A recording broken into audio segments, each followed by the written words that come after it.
Now we turn to the Ukraine crisis. A helicopter crash near Kyiv has killed at least 16 people, including Ukraine's Interior Minister Denis Monastyrsky.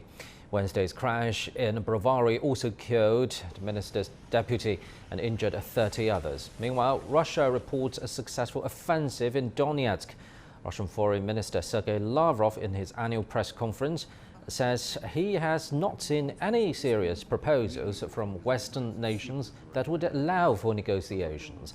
Lavrov also said Russia's use of force when it came to protecting Russian speakers in Ukraine were essentially ethnically Russian.